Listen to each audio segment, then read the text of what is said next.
एक अतिशय मोठी बातमी भारतीय सैन्य सीमेवरती सज्ज करण्यात आलेला आहे। या सगळ्याबद्दलची पाकिस्तानी सैन्य बंकरमध्ये लपलेला आहे आणि एक तीव्र अशी प्रतिक्रिया भारतीय सैन्याकडून दिली जाऊ शकते। पोचवरून पाकिस्तानी सैन्य सध्या गायब झालेला आहे। एक प्रकारचा हा भ्याड हल्ला सामान्य पर्यटकांवरती करण्यात आल्याच्या नंतर एलओसी वर रेड अलर्ट जारी करण्यात आलेला आहे। हेमंत महाजन, ब्रिगेडियर हेमंत महाजन आता आपल्या सोबत आहेत, आपण त्यांच्याकडे जाऊतोय।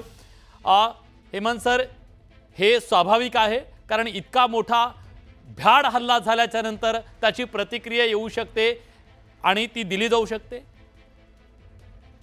असं आहे की हा सर्वात मोठा हल्ला आहे गेल्या 20 वर्षांमध्ये।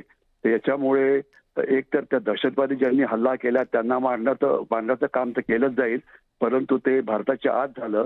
परंतु हे नक्की आहे की हा हल्ला पाकिस्तानमुळे झालेला आहे, तर पाकिस्तानला सुद्धा धडा शिकवणं हे गरजेचं आहे। आता पाकिस्तानला धडा कसा शिकवायचा, जसं आपण सर्जिकल स्ट्राईक केला होता उरीनंतर, ज्याला भारतीय सैन्य आत गेलं होतं, किंवा बालाकोट नंतर एअरफोर्सचा स्ट्राईक केला होता।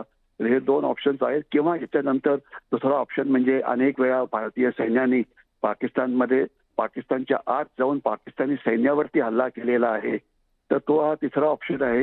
अर्थात हा तिसरा ऑप्शन किती मोठ्या स्केलवरती करायचा, कारण जी एलओसी आहे ही जवळजवळ 780 किलोमीटर एवढी लांब आहे, जी काश्मीरमध्ये आहे, आणि तिथे भारतीय सैन्य आणि पाकिस्तानी सैन्य जे आहे एकमेकाच्या समोर असं उभं आहे। तर करायचं म्हटलं तर तिथे हल्ला करायला भरपूर जागा आहेत आणि पाकिस्तानी सैन्याला शिक्षा देण्याकरता भरपूर जागा आहेत। तर त्याकरता आता भारतीय सैन्य तयार होत असावं अशा प्रकारच्या बातम्या आहेत। नक्की काय झालं होतं आहे किंवा होणार आहे हे आपल्याला येणाऱ्या काळामध्येच कळेल, परंतु पाकिस्तानी सैन्य तिथून पळून जाईल किंवा असं करेल अशा प्रकारच्या बातम्या अजून तरी माझ्या माहितीप्रमाणे नाही आहेत। पाकिस्तानी सैन्य नक्कीच घाबरलेलं आहे, ज्याच्यात काही डाऊट नसावा, परंतु नेमकं काय होईल हे आपल्याला याच्या पुढच्या येणाऱ्या काळामध्ये कळेलच। परंतु भारतीय सैन्याकडे अशा प्रकारचा हल्ला करण्याची क्षमता आहे, ती वापरली जाण्याची नक्कीच शक्यता आहे।